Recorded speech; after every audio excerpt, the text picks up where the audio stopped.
My name is Ben Calloway. I am 67 years old. I have spent 41 years fixing broken timepieces in a shop that most people walk past without ever noticing. And I want to tell you something before I tell you anything else. The most dangerous person in your life will never look dangerous. They will look like someone who loves your son. They will shake your hand with both of theirs. They will call your life's work charming. And while you are busy being grateful for the compliment, they will already be doing the math on everything you own. I almost missed it. Not because I was careless, because I wanted to be wrong. 3 years ago, my son Marcus brought a woman named Diane into my shop on a Saturday afternoon, and in the first 90 seconds of meeting her, I watched her eyes move across every shelf, every display case, every piece on the wall, and I knew with the certainty of a man who has spent 4 decades reading small movements that she was not seeing a watch repair shop. She was seeing a property on a corner lot with rising real estate values and an old man standing in the middle of it who was not going to live forever. What I did not know yet was that my wife had already seen it coming. 8 years before Diane ever walked through that door. 8 years before my son even knew this woman existed. My wife Eleanor had built something into a clock she restored with her own hands and set above my workbench without ever explaining why. She told me I would know what to do when the time came. She was right. She was always right. But what was inside that clock and what it made possible on the night I finally opened it is the part of this story that I have never told anyone completely. Until now. Eleanor passed in the winter, 8 years ago. Pancreatic cancer, the kind that moves fast and does not negotiate. She was 61 years old. She had a laugh that could change the temperature of a room and a mind that was quietly 3 moves ahead of everyone around her, including me. We had been married 34 years. We had built Callaway clock and watch repair together from a single rented storefront on Meridian Avenue with secondhand display cases and a hand-lettered sign she painted herself. She used gold leaf and a fine brush she ordered from a catalog, and she took 2 full days on those letters. I have never changed the sign. I never will. What Eleanor left behind when she went was more than I understood at the time. She left me the shop and the lease and 34 years of customer records going back to when we used index cards. She left me our son Marcus, who was 28 at the time and already the kind of man she had worked hard to raise, honest and steady and slow to judge. She left me her reading glasses folded in the front desk drawer. She left me a house that felt completely different without her in it. And she left me a clock. Not a clock I had worked on. Not a clock from our inventory. A bracket clock she had bought herself at an estate sale 2 years before she got sick, and then spent 3 weekends restoring alone in the back of the shop while I was out on service calls. Fruitwood case. Brass dial. Roman numerals pressed clean and certain into the face. She carried it into the shop herself 2 days before her final hospital admission, set it on the shelf above my workbench, and said 4 words I have turned over in my mind every single day since. She said, "You will know, Ben." That was it. No explanation. No instruction. Just those 4 words and her gray eyes steady on mine for a long moment. And then she was gone to make tea like nothing had happened. I thought it was the medication. I thought grief had already started reshaping her thoughts. I smiled and told her I would keep it safe. I had no idea what she had built inside that case.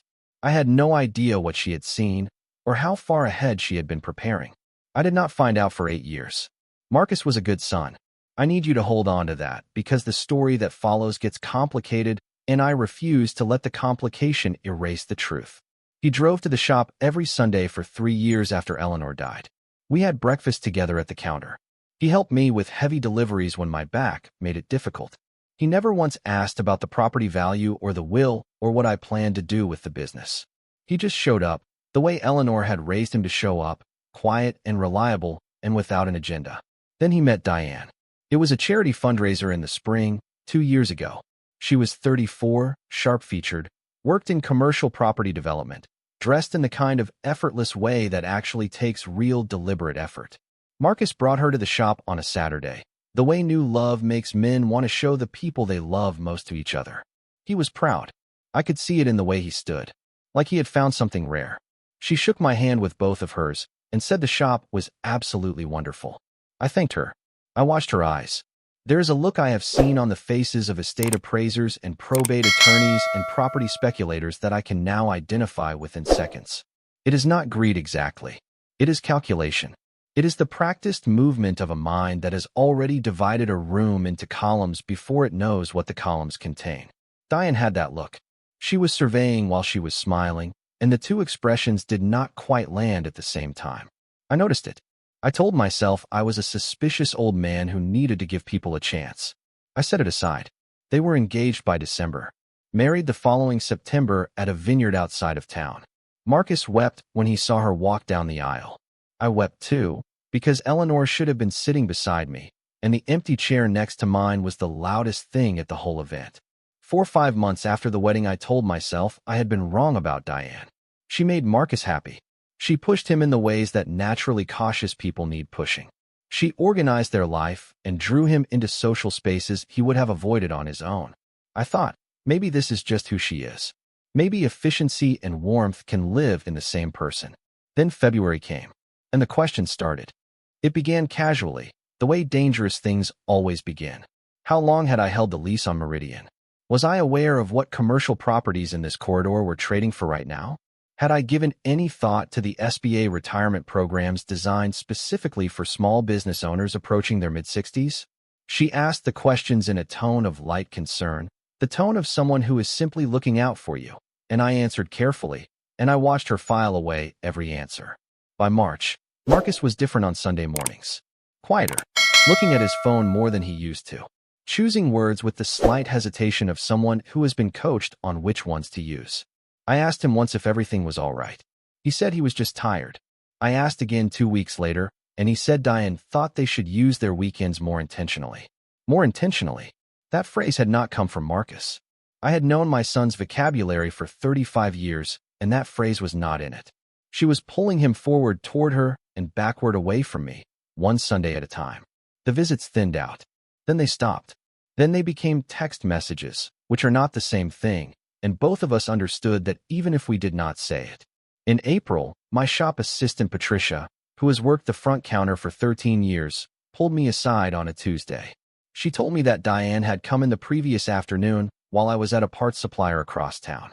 Diane had told Patricia she just wanted to look around, for old time's sake, nostalgia, she said.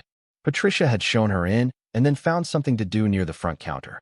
When Diane came back through after 14 minutes in the back room, she seemed relaxed, easy, like someone who had found what they were looking for. I went to the back room and stood still for a few minutes. Nothing was obviously disturbed, but I know that room the way you know the face of someone you have looked at every day for decades. The invoice box was rotated slightly from where I leave it. The second file drawer was a 1/4 inch further out than I keep it. Someone had been through my papers. I did not call Marcus. I did not have enough yet. What I did instead was call a man named Gerald Marsh, former county investigator, now independent, referred to me 3 years earlier by a customer during an estate dispute. I had kept his number in the back of my ledger. I called him on a Wednesday and asked him to meet me at the shop after closing. Gerald sat across my workbench and listened to everything without interrupting. When I finished, he asked 3 questions. Did Marcus have access to my financial accounts independently?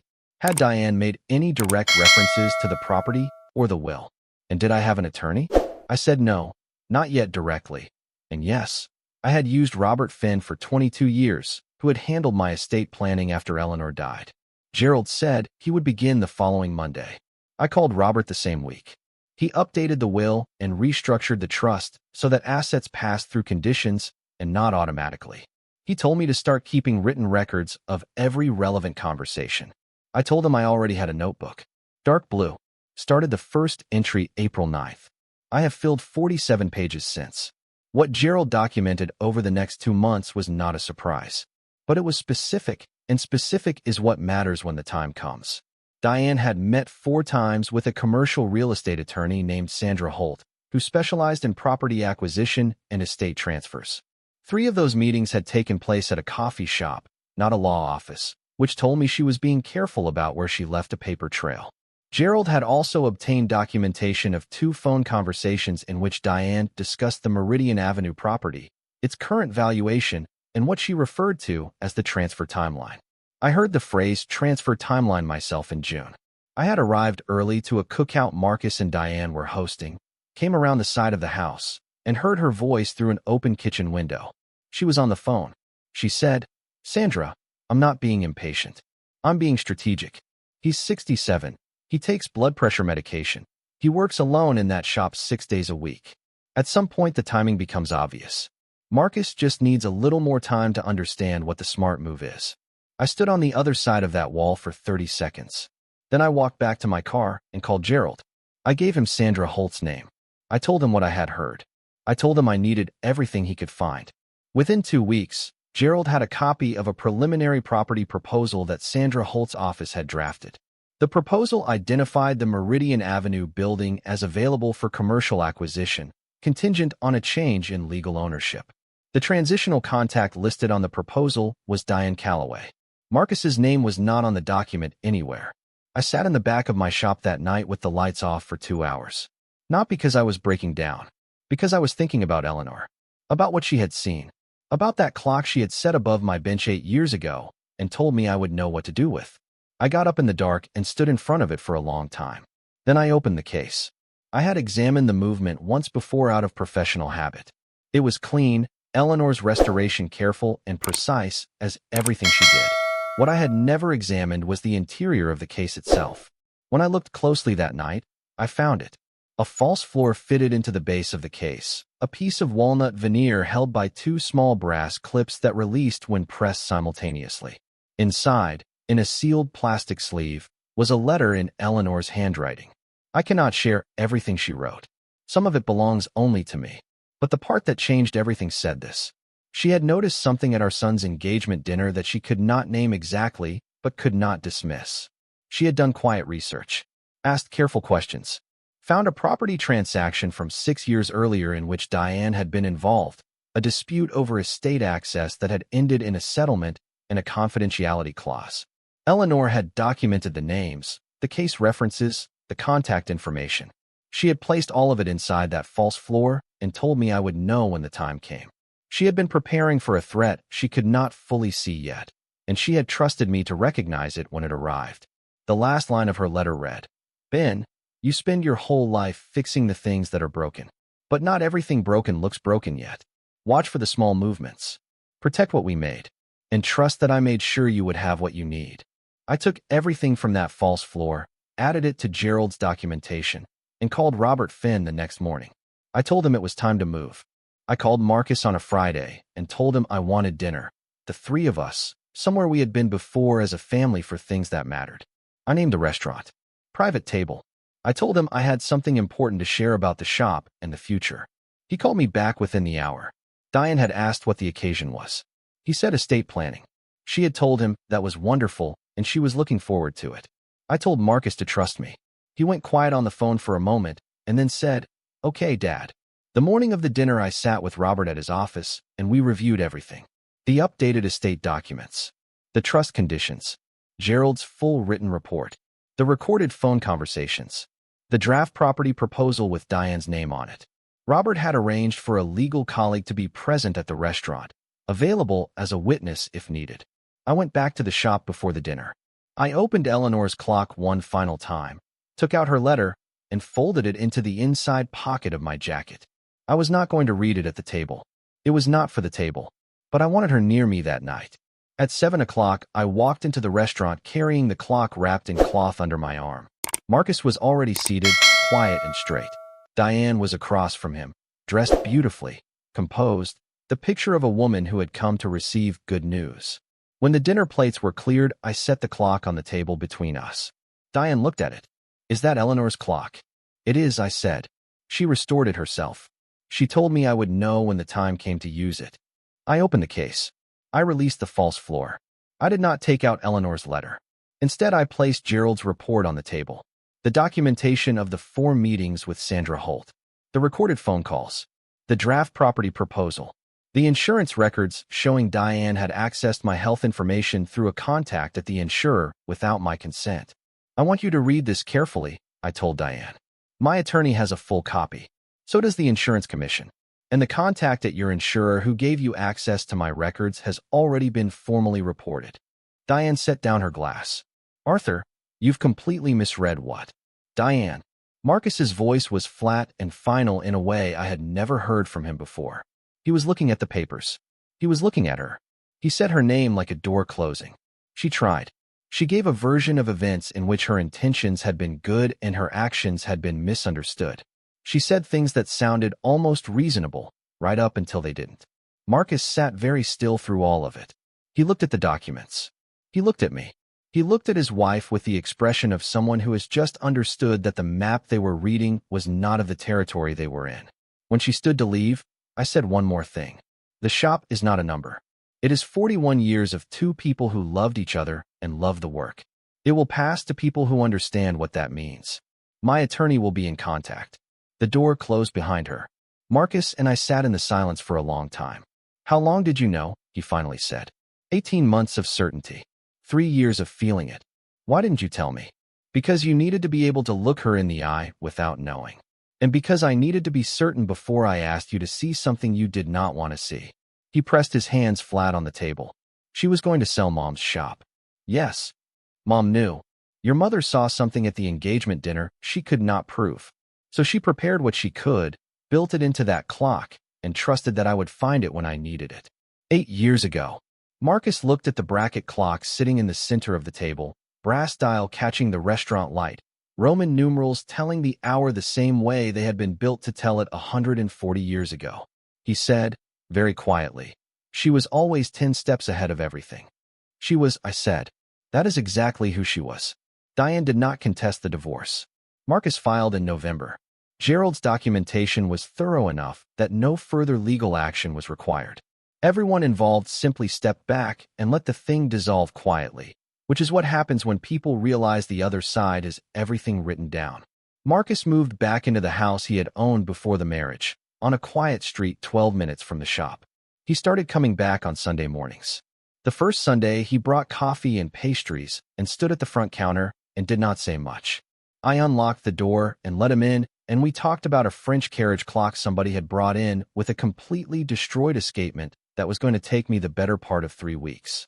We talked about a film he had seen. We talked the way fathers and sons talk when they are carefully finding their way back to the rhythm of each other. 2 months later, I started teaching him the work. He is an engineer by profession, which means his instinct is always to solve before he has finished listening, and clock repair punishes that instinct reliably. But he sat at the bench beside me for 3 hours on a Saturday afternoon learning to clean a movement, learning to be slow and patient with something small and precise, and I watched something settle in him that had been unsettled for a long time. At the end of the afternoon, he looked at the finished movement, clean and ready to be reinstalled, and he said, Mom did this. She did. She was better at it than me. He smiled for the first time in what felt like a very long time. I want to tell you what this whole experience taught me, because I did not go through 18 months of preparation and documentation just to have something to say at dinner. I went through it because the thing Eleanor and I built together was worth protecting, not for what it would sell for what it means. For the fact that somewhere in that building on Meridian Avenue is 4 decades of 2 people showing up and caring about something larger than money. Greed does not announce itself. It does not arrive at your door looking like a threat. It arrives looking like a solution. It asks reasonable questions in a concerned tone. It calls your life's work a number and waits patiently for you to start agreeing.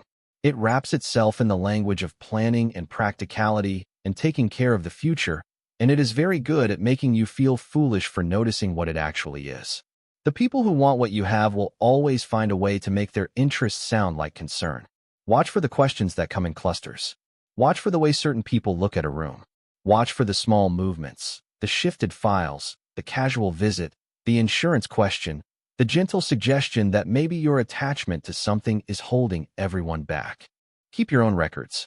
Trust the people who show up without an agenda. Build your legal protections before you need them, because by the time you need them, it is already late. And if someone you love is being slowly separated from you, do not make them choose. Be patient. Give them time to see it themselves. Because love, when it is real, finds its way back. My name is Ben Calloway. I am 67 years old. I fix clocks that people thought were gone for good. I help them keep running. Occasionally, when everything lines up the way it did this past year, I manage to hold something more important together. Eleanor left me a clock with a hidden floor and a letter written 8 years before I needed it. She built it herself and set it above my bench and told me I would know. She was preparing for a threat she could only partially see because that is what she did her whole life. She watched the small movements. She prepared quietly. She trusted the people she loved to be ready. The clock is back above my bench. I wound it this morning before Marcus arrived. It runs beautifully, smooth and certain, exactly the way Eleanor left it. Some mechanisms, when they are built right and cared for properly, will keep running long after the hands that made them are gone. If someone you love built something worth protecting, protect it. Do not wait until you are certain. Watch for the signs. Keep your records. Trust the people who show up without calculation. And wind the clock every Sunday. It matters more than you think.